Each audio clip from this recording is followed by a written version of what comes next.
사무엘상 5장 1절부터 12절까지의 말씀 한 절씩 교독하고 마지막 절은 함께 읽도록 하겠습니다.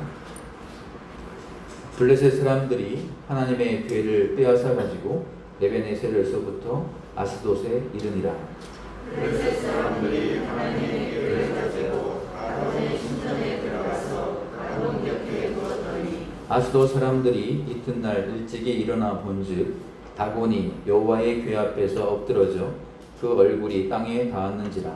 그들이 다곤을 일으켜 다시 그 자리에 세웠더니 그 이튿날 아침에 그들이 일찍 일어나 본즉 다곤이 여호와의 궤 앞에서 또다시 엎드려져 얼굴이 땅에 닿았고 두 머리와 두 손으로 끊어져 진흙탕에 있고 다곤의 몸뚱이만 남았더라. 그러므로 다곤의 제사장들이나 다곤의 신전에 들어가는 자는 오늘까지 아스돗에 있는 다곤의 문지방을 밟지 아니하더라. 여호와의 손이 아스돗 사람에게 엄중히 도와서 우탄 종기의 재앙으로 아스돗과 그 지역을 쳐서 망하리니 아스돗 사람들이 이를 보고 이르되 이스라엘 신의 궤를 우리와 함께 있지 못하게 할지라. 그의 손이 우리와 우리 신 다곤을 친다 하고 이에 사람을 보내어 블레셋 사람들의 모든 방백을 모으고 이르되 우리가 이스라엘 신의 궤를 어찌하게 하니 그들이 대답하되 이스라엘 신의 궤를 나로 옮겨가라 하므로 이스라엘 신의 궤를 옮겨갔더니 그것을 옮겨간 후에 여호와의 손이 심히 큰 환란을 그 성읍에 더하사 성읍 사람들의 작은 자와 큰 자를 다 쳐서 독한 종기가 나게 하신지라. 이에 그들이 하나님의 궤를 에그론으로 보내니라. 하나님의 궤가 에그론에 이른즉 에그론 사람이 부르짖어 이르되 그들이 이스라엘 신의 궤를 우리에게로 가져다가 우리와 우리 백성을 죽이려 한다 하고 이에 사람을 보내어 블레셋 모든 방백을 모으고 이르되 이스라엘 신의 궤를 보내어 그 있던 곳으로 돌아가게 하고 우리와 우리 백성이 죽임 당함을 면하게 하자 하니 이는 온 성읍이 사망의 환난을 당함이라. 거기서 하나님의 손이 엄중하심으로 죽지 아니한 사람들은 독한 종기로 치심을 당해 성읍의 부르짖음이 하늘에 사무쳤더라. 아멘. 네. 오늘부터는 저도 이렇게 앞에서 마스크를 쓰는 것이 서로 간에 좋지 않을까 하는 생각을 해봤습니다.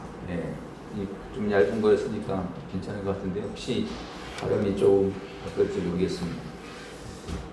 교회에서 이렇게 확진자가 계속 늘어난다는 소식이 들리니까 너무 참 마음이 아픕니다. 속히 정말 이 사태가 좀 빨리 끝나기를 간절히 함께 또 기도해 드리겠습니다. 사무엘상은 한나가 불임이었을 때, 임신을 하지 못했을 때의 일로 시작이 됩니다. 한나가 임신하지 못하고 있었던 것은 그때 당시 이스라엘의 그 혼란한 상황들, 정말 아무것도 가능한 것이 없는 것을 보여주는 단면이라고 말씀드렸습니다. 그러나 한나에게 하나님께서 사무엘이라는 아들을 주심으로써 새로운 하나님의 가능성, 하나님의 역사가 시작됨을 보여주고 있습니다. 그러나 사무엘이 점점 성장해서 하나님의 말씀을 증거하는 때가 되었음에도 불구하고 이스라엘 백성들은 사무엘의 그 말에 귀를 기울이질 않았습니다. 그리고 자기들 뜻대로 전쟁을 벌이다가 이스라엘이 블레셋과의 전쟁에서 굉장히 크게 패배를 하고 맙니다. 그 후에 지난주에 4장에서 이제 언약궤, 하나님의 궤를 끌고 나오는 우를 범하게 됩니다. 그들의 생각은 아주 단순했습니다. 우리가 이기기 위해서는 언약궤를 가져와야 된다. 첫 번째 전쟁에서는 언약궤 없이 전쟁했을 때 4,000명이 죽었는데 그 후에 언약궤를 가져왔는데도 두 번째 전쟁에서 3만 명이 죽고 맙니다. 적군이었던 이 블레셋 군대는 언약궤를 보고 야, 이거 안 되겠다. 적군들의 이 신이 왔으니까 우리가 안 되니까 도망가자 이렇게 얘기를 한 게 아니라 저쪽은 적군의 신이 왔으니 언약궤가 왔으니 우리가 더욱 열심히 싸우자. 더욱 열심히 싸워서 오히려 거기가 이기게 됩니다. 승리하고 또 언약궤를 빼앗아 가게 됩니다. 그리고 언약궤만 빼앗아 가는 게 아니라 엘리 제사장의 두 아들 홈니와 비느하스가 그 현장에 있다가 전쟁 중에 사망을 하게 됩니다. 그 아버지인 엘리 제사장은 의자에 앉아서 이거 어떡하나 걱정을 하다가 언약궤까지 빼앗겼다는 소식을 듣고 뒤로 넘어졌는데 그 자리에서 그냥 바로 즉사합니다. 이런 얘기를 이렇게 우리가 함께 나눴습니다. 언약궤가 오면 승리할 줄 알았는데 더 크게 패배했습니다. 왜 그렇습니까? 하나님을 경배한 것이 아니라 하나님을 이용하려고 했기 때문입니다. 그들의 욕심을, 그들의 욕망을 위해서 벌인 그 전쟁에 하나님을 이용하려고 했더니 아무런 그 언약궤를 가지고 나도 아무런 힘도 발휘하지 않으셨다라는 겁니다. 5장 본문으로 들어가기 전에 지난 주간에 그 질문을 하신 분이 계셔가지고요. 잠깐 한번 살펴보겠습니다. 4장 1절 말씀이 제가 그날 이렇게 읽으면서 앞뒤가 조금은 어색합니다 이렇게 표현했었는데요. 4장 1절 한번 같이 보시면 사무엘의 말이 온 이스라엘에 전파되니라. 그리고 이스라엘은 나가서 블레셋 사람들과 싸우려고 에베네셀 곁에 진치고 블레셋 사람들은 아벡에 진쳤더니 라고 있습니다. 이게 지금 서로 좀 약간 좀 앞뒤가 안 맞는 것 같은 이런 부분이 있어서 왜 이렇게 이게 왜 4장 1절에 같이 포함이 되어 있는데 왜 이렇게 앞뒤가 안 맞는 말이 있습니까? 이제 이런 질문을 받았습니다. 예, 맞습니다. 지금 이런 구절들이 가끔 있어요. 한 절 안에 있는데 조금 두 개가 왜 이게 같이 합쳐졌을까? 이런 생각들. 그래서 우리가 생각할 때는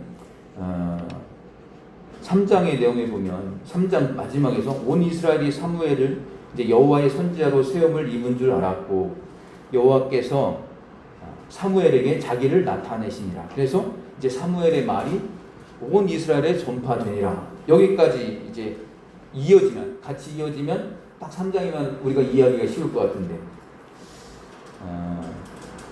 근데 이게 4장 1절에 같이 들어가 있죠.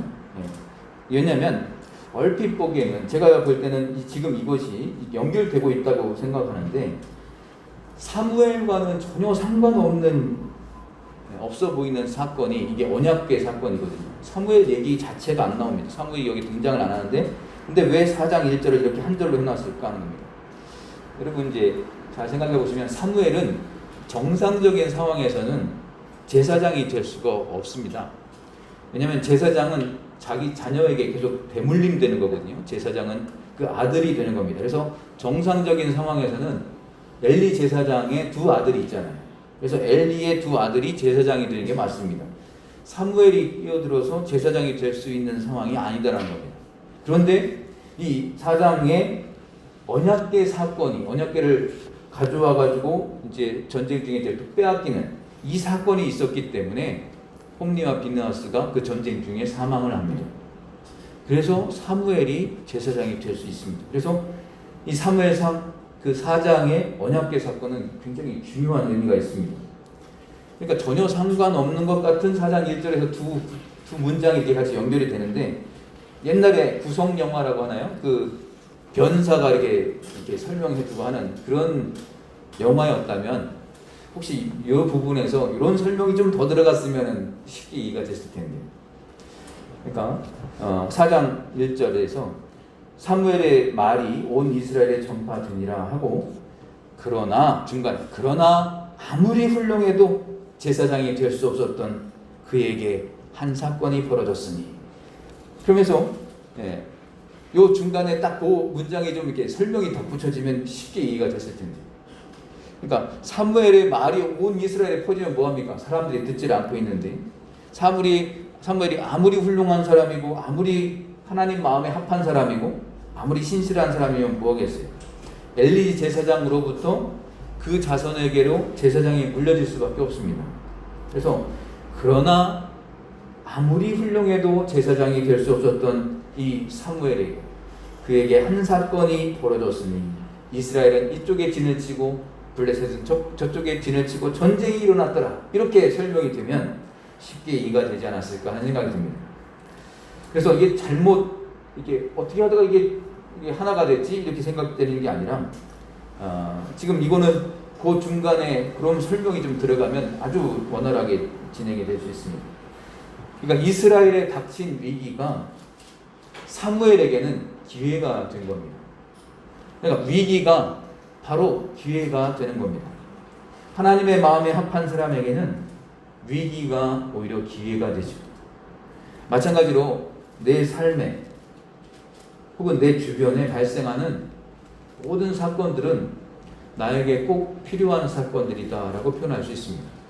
왜 나한테 이런 일이 생기지? 이렇게 생각할 수 있지만 하나님의 계획, 하나님의 시각에서는 그게 꼭 필요하기 때문에 있는 거예요. 이스라엘 민족에게만 보면 이건 굉장히 불행한 사건입니다. 언약궤도 뺏겼고 이거는 정말 너무나 있을 수 없는 일이 일어난 거죠. 안타까운 일이고 참담한 일입니다. 그런데 이 모든 게 하나님의 역사 속에 꼭 필요한 사건이었다라는 겁니다. 그래서 내 삶에, 내 주변에 발생하는 모든 사건들은 나에게 꼭 필요한 사건이구나, 이렇게 이해하시면 될 것 같습니다. 이제 그 뒤에 블레셋 사람들이 언약궤를 이제 전쟁에서 이기면서 빼앗아 갔습니다. 우리 같으면 어떨까요? 이걸 빼앗아 가지고 가면 언약궤를 그 자리에서 그냥 파괴해버리고 부숴버리지 않을까, 이렇게 생각하지 않습니까? 이거는 이제 상대방의 적군들이 섬겼던 어떤 신을 섬기는 물건이다. 그 자리에서 그냥 파괴해버리고 그냥 이렇게 무시를 해버리면 끝나는 것인데, 이것을 빼앗아서 자기네 진영으로 가져갔어요. 그 이유가 무엇일까? 그것은 전리품으로 생각했던 것입니다. 그 당시의 문화는 전쟁에서 이기면 자기들이 섬기는 신 앞에다가 적들이 섬기던 신을 이렇게 불종의 의미로 딱 거기다 갖다 놓는 거예요. 전시하는 그런 의미가 있습니다. 포로로 끌고 간 것처럼 이런 일들이 많이 있었습니다. 그러니까 하나님의 형상만 없지요. 하나님의 형상은 없습니다. 다른 신들은 형상이 다 있습니다. 그러니까 전쟁을 해서 이기면 적군이 믿고 있던 신을 가지고 가서 우리 신 바로 앞에다가 놓는다는 거예요. 자기들의 신 앞에 그 다른 나라의 신을 가지고 와서 그 앞에 쫙 전시를 하는 겁니다. 전리품처럼. 실제로 이 블레셋 사람들도 하나님의 궤를 뺏어가지고 아스돗이라는 곳으로 가져갑니다. 이 블레셋은 5개의 도시가 연합된 도시 연합 국가입니다. 5개의 도시가 연합해서 하나의 국가를 이루는 도시 연합 국가인데, 그 중에 이제 중심 도시가 아스돗입니다. 아스돗. 거기에 다곤 신의 신전이 있는데, 그 앞에다가 하나님의 언약궤를 빼앗아 가지고 거기다가 딱 전리품처럼 갖다 놓은 겁니다. 이 아스돗은 해안가에 있는 도시예요. 그래서 해적질을 하던 그런 도시입니다. 그래서 그들이 믿고 있는 다곤 신은 마치 인어처럼 생겼습니다. 하반신은 그 물고기고 상반신은 사람의 모습을 하고 있습니다. 바다에서 우리를 지켜달라고 그렇게 믿던 신인 거죠. 이 아스돗에 이제 글로 옮겨져서 다곤 신전에 하나님의 언약궤를 그 앞에 두었습니다. 그리고 나서 그 다음날 아침에 봤더니 어떻게 됐습니까? 여호와의 궤 앞에 다곤 신이 엎드러져 있는 거예요. 그 얼굴이 땅에 닿아서 엎어져 있습니다. 그들이 깜짝 놀라고 어떻게 이런 일이 있을 수 있는가? 이건 우연일 거야. 그래서 다곤 신을 사람들이 이렇게 일으켜 세워줍니다. 여러분, 신을 사람들이 이렇게 일으켜 세운다는 것이 얼마나 무서운 일입니까? 다곤 신은 스스로 일어설 수가 없는 그냥 우상인 거죠. 그들은 우상을 섬기고 있고, 지금 여호와의 궤가 상징하는 여호와의 임재가 무엇을 의미하는가 할 때에 스스로 일하신다라는 것을 의미합니다. 여호와의 임재, 이것은 스스로 일하시는 것입니다. 지금 하나님께서는 이스라엘 백성들이 언약궤를 자기들의 사적인 욕심으로 사용할 때는 아무런 힘을 발휘하지 않으셨습니다. 내가 너희들이 욕심을 채워주는 그런 서비스맨이 아니다, 뭐 그런 것 같아요. 아무런 능력을 그때는 발휘하지 않으셨습니다. 그러나 여호와의 궤가 오히려 적진 한가운데 들어갔을 때는 적의 가장 주된, 가장 큰 신 그 앞에서 큰 능력을 발휘하는 거죠. 사람들이 다곤신을 일으켜서 다시 자리에 세웠습니다. 그리고 나서 그 다음날 아침에 가서 보니까 이건 또 더 큰 문제가 생겼어요. 처음에는 이거 우리 신이 균형이 좀 잘 안 맞아가지고 쓰러졌나? 이렇게 생각을 했었는데 그 다음날 아침에 가보니까 얼굴은 땅에다가 엎어 있고 머리가 잘리고 두 손이 잘려서 문지방에 있더라. 이렇게 기록이 되어 있습니다. 이렇게 얘기하면 이제 몸뚱이만 남아있고 나머지는 다 이제 잘려나간 거예요. 이게 무슨 의미인가? 하나님께서 이런 말씀을 하시는 거예요.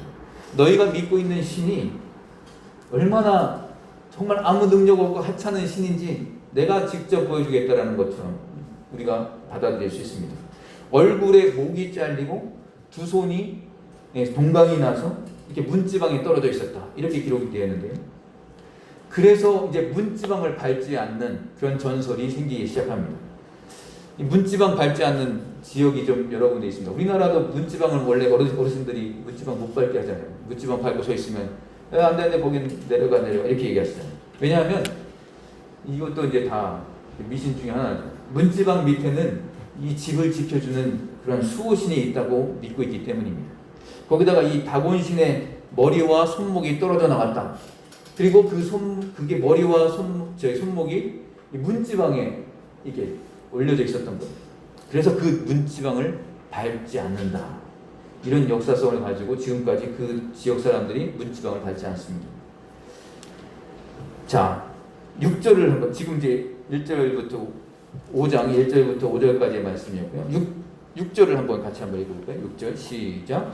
여호와의 손이 아스돗 사람에게 엄중히 더하사 독한 종기의 재앙으로 아스돗과 그 지역을 쳐서 망하게 하니. 아멘.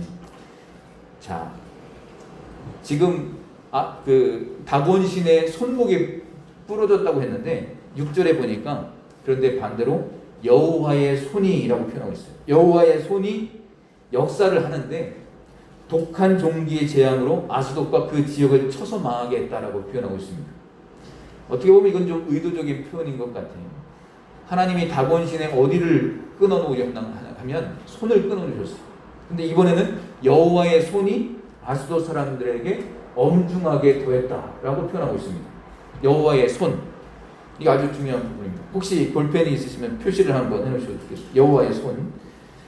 자, 고대 사람들의 개념에는 신의 손이라는 게 신의 능력을 의미하는 겁니다. 그래서 손을 끊었다는 것은 그 능력을 다 절단시켰다는 의미예요.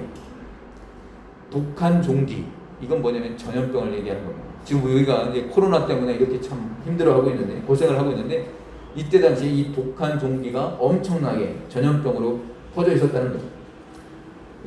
그 독한 종기의 재앙 하면은 생각나시는 거 있습니까? 독한 종기. 우리 출애굽기 9장 한번 찾아보실까요? 출애굽기 9장.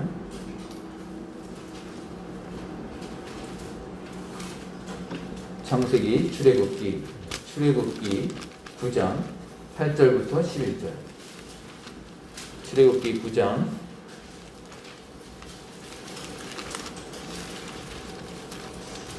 8절부터 11절입니다.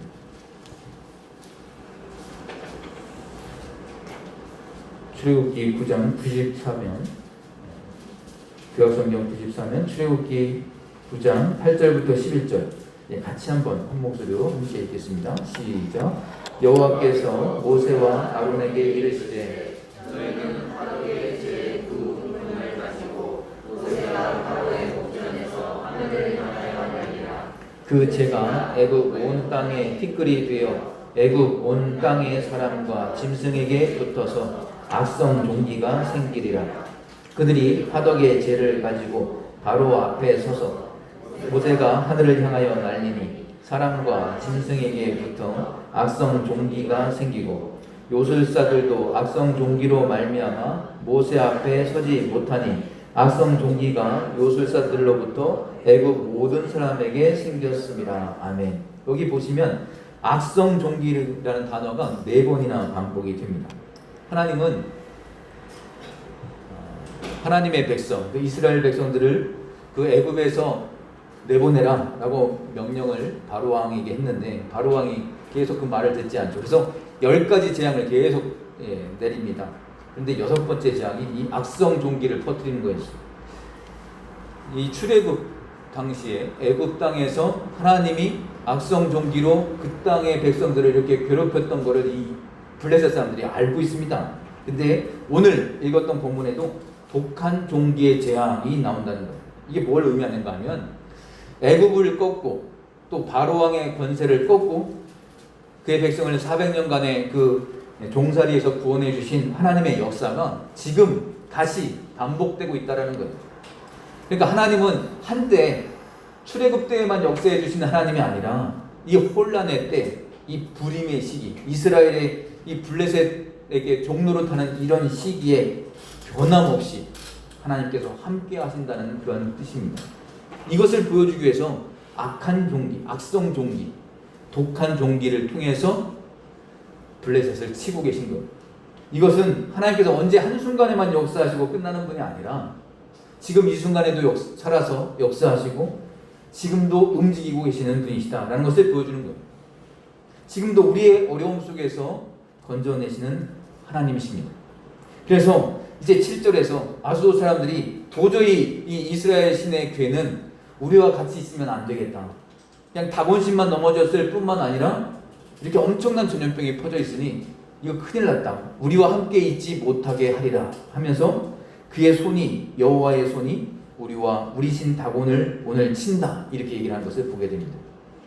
그래서 이제 5 도시 국가 이제 방백들이 다 모였습니다. 지도자들이 모였습니다. 그리고 이제 회의를 하는 거예요. 야, 이거 어떻게 할 거냐? 우리가 이걸 괜히 가져와 가지고 이거 큰일 났다. 이거 어떻게 하면 좋겠냐 하다가 자, 아수도에서는 이런 일이 생겼으니까 가두로 한번 옮겨보자라고 합니다. 가두로 옮겼습니다. 근데 그 가두에 갔더니 똑같이 거기도 독한 종기가 또 완전히 그 도시를 다 퍼졌습니다. 그 사람들도 감당이 안 돼요. 그래서 이제는 또 어디로 가는가? 에그론이라는 곳으로 옮겨갑니다. 네. 에그론이라는 곳으로 옮겨갔더니 예전에 이 본문을 보면 꼭 마치 우리나라 처음에 어땠습니까? 중국에서 비행기로 이렇게 거기에 있는 교민들 온다고 했을 때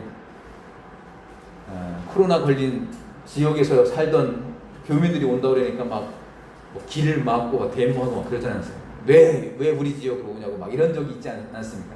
지금 생각해보면 그렇게까지 할 필요가 뭐가 있었겠어요. 근데 거기서 살던 사람이 오면은 우리 지역부터 퍼질 것이라고 생각하고 막 데모하고 그랬었잖아요. 그러다가 또 하루아침에 그 다음날 정작 도착한 날 또 환영에 또 플래카드를 이렇게 붙이고 현수막을 붙여서 또 감동이었는데 지금 이런 것처럼 에그론 사람들이 이 소문을 다 들은 거예요.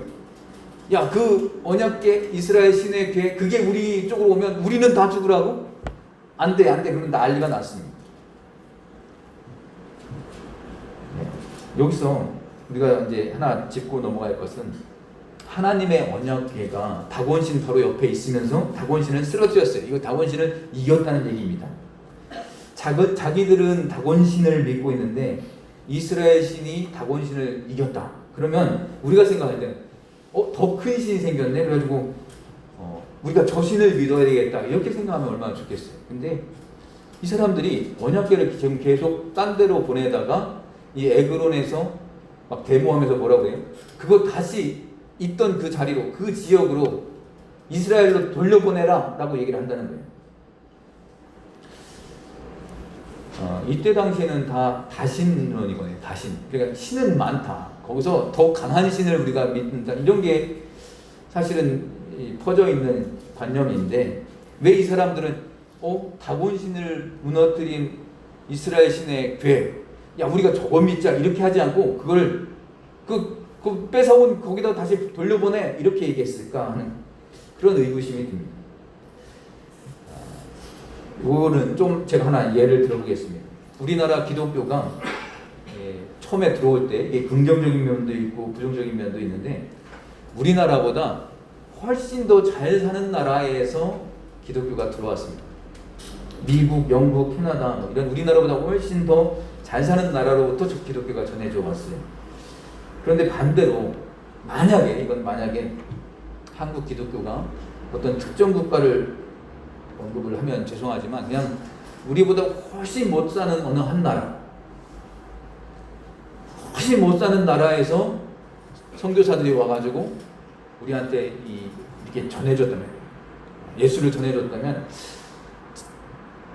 우리가 미국이나 뭐 영국이나 뭐 캐나다나 이런 데서 이렇게 선교사님들이 와가지고 전해준 것보다 잘 전해졌을까요? 잘 안 전해졌을까요? 잘 안 전해졌을 것 같아요. 이게 인간의 본성입니다. 블레셋이 생각하는 그 이스라엘의 신, 여호와의 신은 어떤 신인가 하면 이스라엘 신은 애굽에서 이렇게 막 괴롭히는 신, 능력 있는 신, 괴롭히는데 능력 있는 신으로 생각했던 거예요. 사람들이 뭐를 알고 있는가 하면 애굽에서 난리가 났더라. 10가지 재앙으로 그 애굽의 그 바로 왕을 굉장히 괴롭혔다는 것을 다 알고 있습니다. 그런데 그렇게 능력이 많은 신이면 우리가 믿어야지 이런 생각이 드는 게 아니라 그냥 돌려보내겠다라고 한 이유 중에 큰 이유가 뭔가 하면 블레셋은 지금 철기 문화예요. 굉장히 문화가 발달되어 있고 잘 사는 동네입니다. 그런데 이스라엘은 어떻습니까? 그 사람들이 봤을 때 아주 굉장히 못 사는 사람들. 유목민 출신이에요. 또 애굽에서 노예 생활을 오래 했던 노예 출신들입니다. 광야에서 40년 동안 떠돌아다녔어요. 그러니까 자기들이 봤을 때 완전 거지들이 믿고 있는 신인데 우리가 더 얘네보다 잘 살고 있는데 거지들이 믿고 있던 신이 능력이 있다고 우리가 이 신을 믿을 수 있나? 이런 생각을 하지 않았겠나 하는 겁니다. 그래서 다곤 신이 진짜 신이야? 얘네가 믿고 있는 신이 진짜 신이야? 어떤 게 진짜 신인가에 대한 고민이 아니라 훨씬 못 사는 사람들이 믿고 있는 신, 그냥 돌려보내 이렇게 생각한 게 아닌가 하는 겁니다. 자기들이 믿을 만한 신은 아니라고 생각한 겁니다. 그래서 우리나라의 기독교 전파가 우리보다 훨씬 더 잘 사는 나라로부터 왔다는 게 긍정적인 면이 많습니다. 굉장히 빠르게 전파됐죠. 굉장히 빠르게 전파됐지만 굉장히 부정적인 면도 많이 있습니다. 왜냐하면 우리도 무조건 잘 살게 해주는 신이 됐다라는 그런 기대감을 가지고 있어요. 처음부터 잘못 인식이 되지 않았을까 싶은 겁니다. 정말 진짜 신에 대한 고민 없이 잘 사는 나라의 신이니까 그냥 덜컥 믿고 보는, 먹을 거 주고 잘 살게 해준다고 하니까 그냥 믿는 그런 영향은 없지 않았을까. 그래서 전도할 때 자꾸 그런 얘기 할 때가 있지 않습니까? 예수 믿어야 잘 살게 된다고. 예수 믿어야 성공한다. 예수 믿는 나라 보라고. 못 사는 나라인다. 근데 사실이긴 사실이지만 예수 믿으면 꼭 다 잘 살게 되나요? 다 부자 되나요? 그건 아니잖아요. 근데 그렇게 또 전도를 했기 때문에 문제가 생기게 된 겁니다. 그래서 우리가 고민을 해야 되는 거예요. 정말 진짜 하나님을 잘 전해야 된다는 겁니다. 그래서 우리가 진정한 하나님을 만나려면 그 당대의 사고방식을 좀 뛰어넘는 것도 필요하다는 거예요. 무조건 이때 당시에는 무조건 잘 사는 나라의 신을 믿는 거예요. 더 능력 있고 더 센 신을 믿는 거예요. 신들은 많이 있으니까. 무조건 자기네들을 부강하게 만들어주고 잘 먹여주는, 살려주는 그 신을 따라가는 거였습니다. 다곤 신이 그런 신이라고 믿고 있었던 거예요. 여기에서 벗어나지를 못하고 있는 거죠. 그래서 블레셋 다곤 신은 우리를 잘 살게 해주고 있는데 이스라엘의 저 형편없는 꼴을 보니까 저 신은 저렇게 가난하게 만드는 걸 보니까 우리가 저 신을 왜 믿겠냐? 그냥 돌려보내자. 이런 마음을 가졌던 겁니다. 이게 잘못된 사고 방식을 뛰어넘지를 못했던 겁니다. 근데 우리가 이 성경을 보다 보면 정말 하나님께서 크게 쓰신 인물들 가운데 그 당대의 사고 방식을 뛰어넘는 사람들이 있었습니다. 창세기에 나오는 그 아브라함 보면 그때는 다신, 그 신은 굉장히 많아요. 근데 어느 누가 유일신을 생각했겠습니까? 그때 유일신을 만난 사람이 누군가? 아브라함입니다. 유일신이라는 개념조차 없었습니다. 유일신이라는 게 있을 수가 있느냐? 이 세상에 신이 얼마나 많은데 그런 시대에 유일신을 만났던 사람이 아브라함입니다. 또 야곱은 어떤가? 야곱은 외삼촌 집으로 도망을 가고 있지 않았습니까? 근데 하나님이 나타나셔서 하나님을 만났어요. 하나님이 뭐라고 하시냐면 내가 어디로 가든지 내가 너와 함께 하겠다. 그 당시에는 다 지역신이었습니다. 이 지역, 이 동네 가면 이들이 믿고 있는 이 신이 있고, 이 동네 가면 또 이 사람들이 믿는 신이 있고, 그 사람들, 이 신이 서로 이렇게 영향력을 줄 수 없는, 거기에서 그냥 믿고 있는 신들이 있었다는 거죠. 이런 상태였는데, 네가 어디로 가든지 내가 너와 함께 하겠다. 지역을 초월하는 당대 사고방식을 뛰어넘는 그런 야곱이었습니다. 우리가 이 시대에 잘못된 사고방식을 좀 뛰어넘는 것이 필요하다는 겁니다.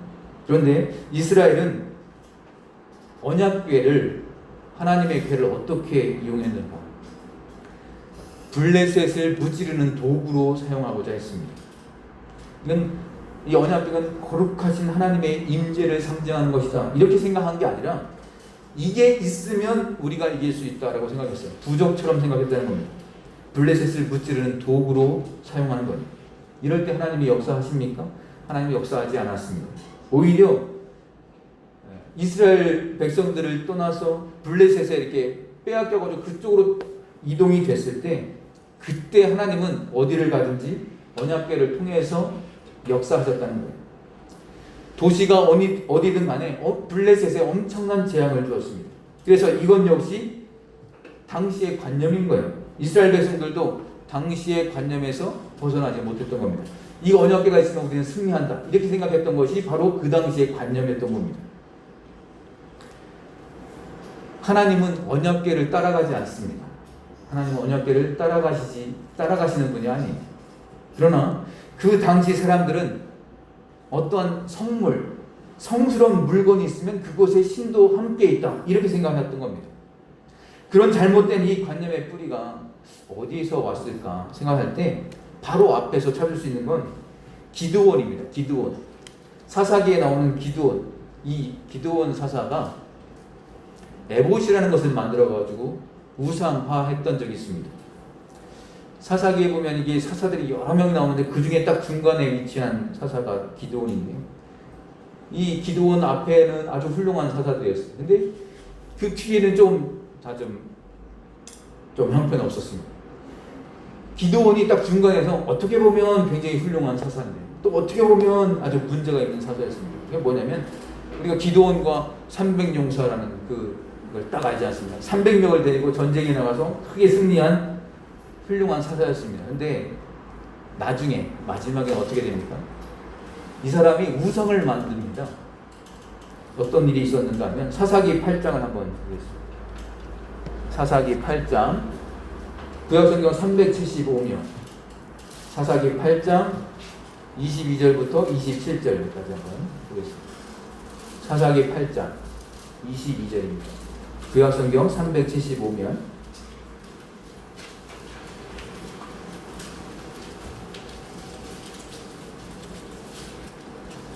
사사기 8장 22절부터 27절. 한 절씩 한번 교독하겠습니다. 찾으셨나요? 구약성경 375면입니다. 그때 이스라엘 사람들이 기드온에게 이르되 당신이 우리를 미디안의 손에서 구원하셨으니 당신과 당신의 아들과 당신의 손자가 우리를 다스리소서 하는지라. 기드온이 그에게 이르되 내가 너희를 다스리지 아니하고 나의 아들도 너희를 다스리지 아니할 것이요 여호와께서 너희를 다스리시리라.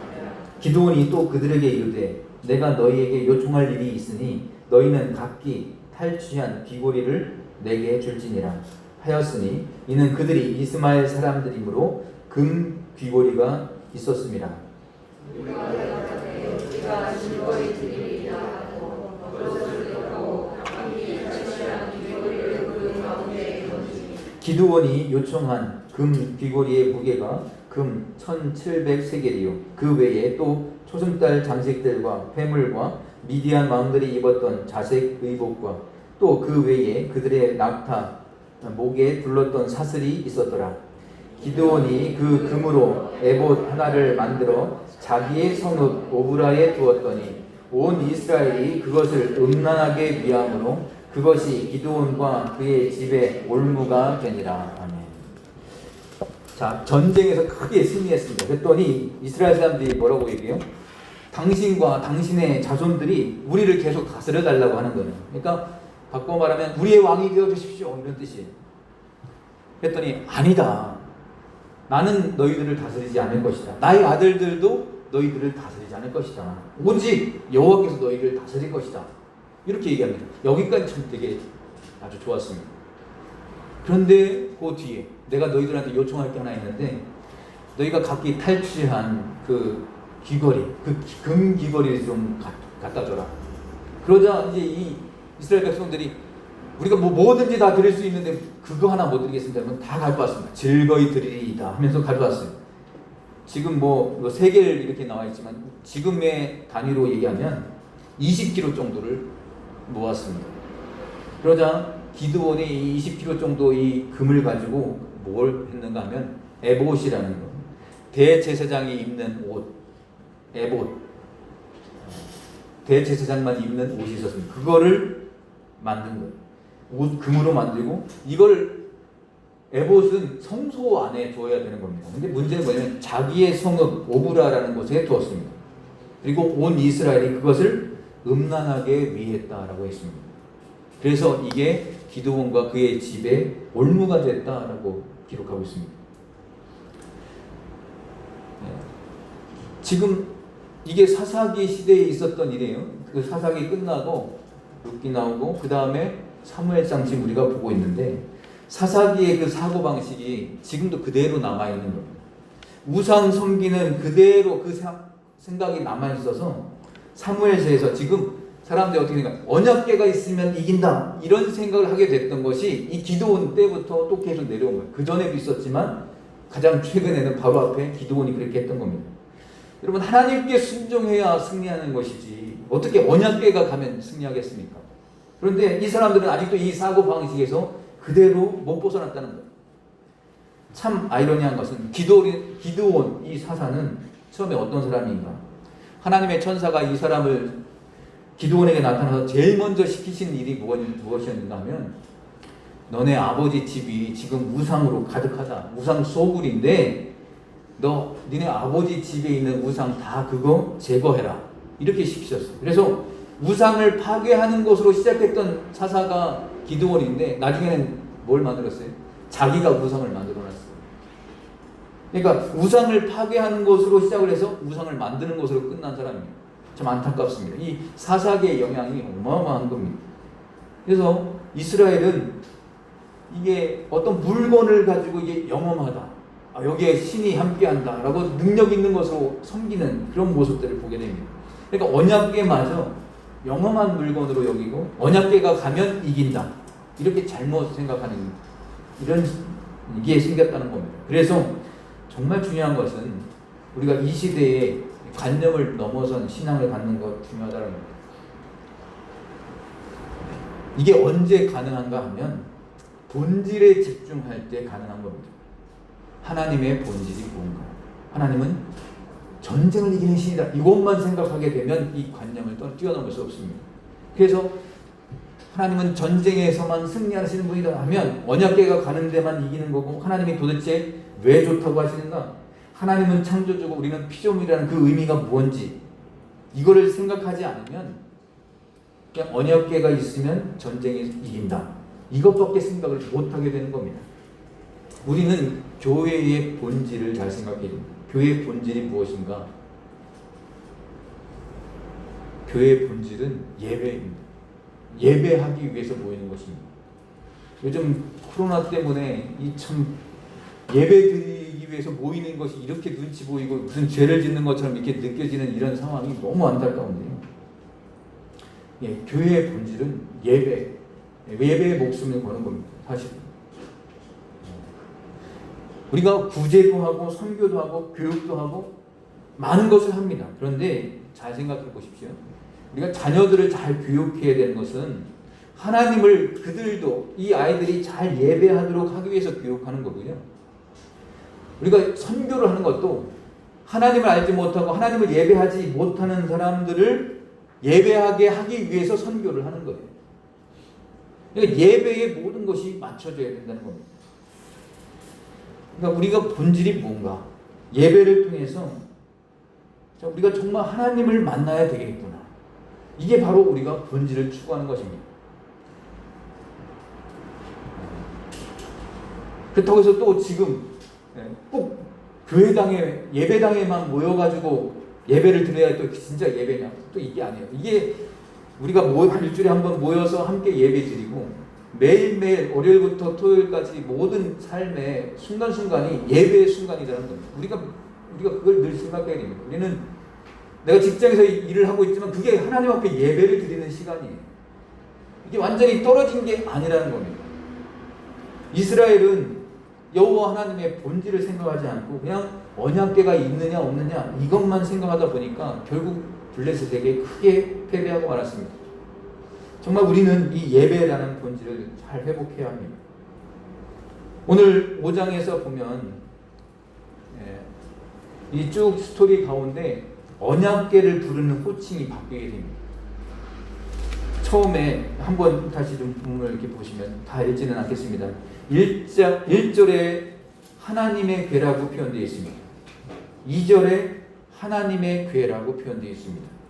그런데 3절, 4절에 보면 3절에도 여호와의 궤, 4절에도 여호와의 궤라고 이렇게 표현되어 있습니다. 이건 평범하게 표시가 된 거예요. 그런데 본격적인 재앙이 시작되면서 7절을 보시기 시작하면 7절에 아스돗 사람들이 이를 보고 이르되 이스라엘 신의 궤를 이렇게 표현했습니다. 언약궤가 이게 명칭이 바뀌어지기 시작해요. 이스라엘 신의 궤라고 표현돼요. 그러니까 이 사람들이 자기들이 이렇게 악성 종기가 생기고 또 다곤신이 엎어진 거 이런 걸 보면서 이스라엘 신의 궤, 이건 그 사람들 수준에서 보면 이건 굉장히 영망 거구나. 우리가 이거 건드리면 안 되는 건데 건드렸구나. 급격한 후회가 밀려오면서 이스라엘 신의 궤라고 표현하기 시작했습니다. 그러면서 나오는 표현이 6절에서 여호와의 손, 7절에서 그의 손. 여러분 원래 하나님은 영이시기 때문에 아까 말씀드렸지만 손과 발이 없습니다. 그런데 블레셋 사람들이 어떻게 표현하는가? 그의 손이 이렇게 역사하기 시작했다라고 표현해요. 왜 손이라고 했는가 하면 하나님의 능력을 나타내는 겁니다. 능력은 의지예요. 하나님의 그의 백성을 위해서 자기 백성의 적을 치시는 그의 의지와 하나님의 능력을 나타내는 것이 바로 그의 손입니다. 그의 손이 우리와 우리 신 다곤을 친다 이렇게 표현하고 있습니다. 하나님은 자기 백성 이스라엘이 하나님의 거룩하심을 깨닫지 못하고 자기 욕심으로 하나님을 이용하려고 할 때 하나님은 자기 백성뿐만 아니라 그의 적인 블레셋까지도 하나님의 거룩하심과 하나님의 존재가 어떤 것인가 이거를 보여주고 계신 것입니다. 지금 8절에 보면 이스라엘의 신의 궤가 3번이나 반복이 되고 있습니다. 8절 한 구절에 3번이나 나오고요. 그러니까 이 능력을 체험하고 나서 이들이 이제 부부를 떨면서 이스라엘 신의 궤라고 표현하고 있습니다. 이스라엘의 신이 누구예요? 출애굽을 이끌었던 하나님을 생각하는 거죠. 블레셋이 지난주에도 말씀드렸지만 블레셋과 애굽이 예전에 전쟁을 한 적이 있습니다. 근데 블레셋이 애굽에 크게 패배했었거든요. 자기들이 패배했던 그 애굽을 아주 그냥 박살을 내고 나온 이스라엘의 신, 그 이스라엘의 신이 지금 여기서도 역사를 하고 있구나. 이걸 깨달으면서 굉장히 무서워하고 있는 거예요. 아스돗에서 가드로 옮겨 놓으면 조금 나을 줄 알았는데 가드에서도 또 독한 종기가 퍼졌습니다. 왜 그랬느냐면 여호와의 손이 심히 큰 환란을 그 성읍에 더하셨다. 이렇게 표현하고 있습니다. 자, 6절에 여호와의 손, 7절에도 그의 손, 9절에 보시면 여호와의 손이 나옵니다. 또 11절에도 보면 하나님의 손, 11절 맨 마지막에 보면 거기서 하나님의 손이 엄중하심으로 라고 되어 있습니다. 지금 4번이나 이제 손이 반복합니다. 하나님을 섬긴다고 하는 이스라엘 사람들은 도리어 하나님의 언약궤를 자기들의 전쟁을 위한 그런 도구로 이용을 했지만 그러나 하나님은 스스로 블레셋 중심으로 들어가셔서 그들을 쳐서 물리치고 계십니다. 그러면서 적들의 입으로 하여금 높으신 이스라엘의 하나님의 이름을 찬양하게 하고 있습니다. 이분이 바로 우리가 믿고 있는 하나님이십니다.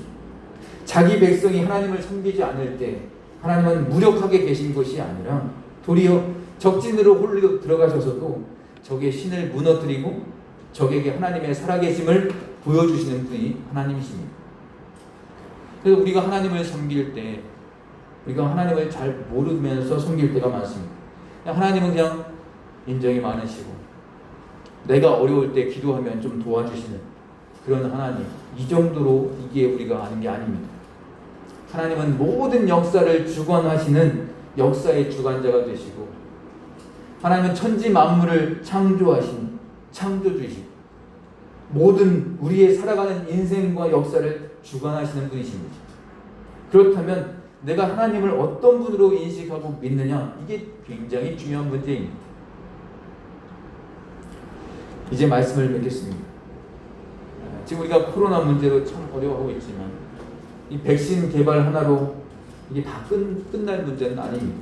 또 지금 우리가 이 시대에 정치인 한두 명으로 인해서 그들의 결단으로 인해서 어떤 문제가 해결될 이런 거가 아니라는 것을 우리가 잘 알고 있습니다.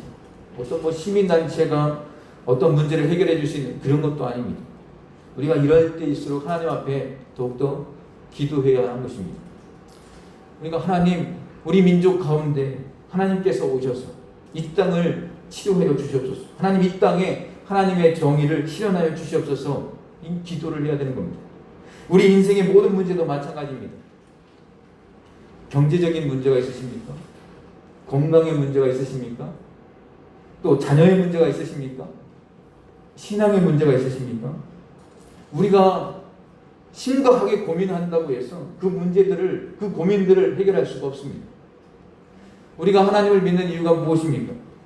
내가 할 수 없는 그것을 여호와의 손이 능히 하실 수 있음을 믿는 것입니다.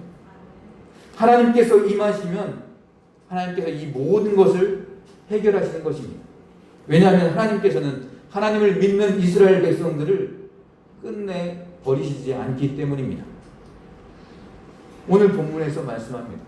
그 백성이 아무리 어리석어도, 그 백성이 아무리 연약해도, 아무리 하나님을 잘 못 섬겨도 하나님은 그렇다고 해서 모른 체하고 그들의 적의 편에 서시는 분이 아니십니다.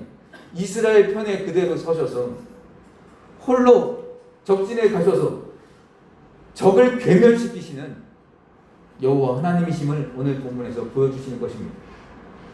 그분의 손을 의지하는 겁니다. 여호와의 손이, 그 하나님의 능하신 손이 오늘도 우리와 함께 하시고 우리를 위협에서 건져내시고 우리를 이 땅 가운데서 하나님의 사람으로 든든케 살아갈 수 있도록 도와주실 것입니다.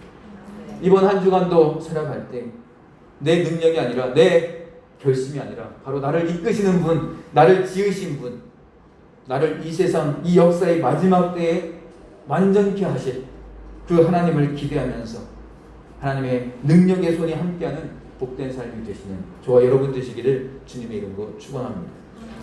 우리 오늘 주신 말씀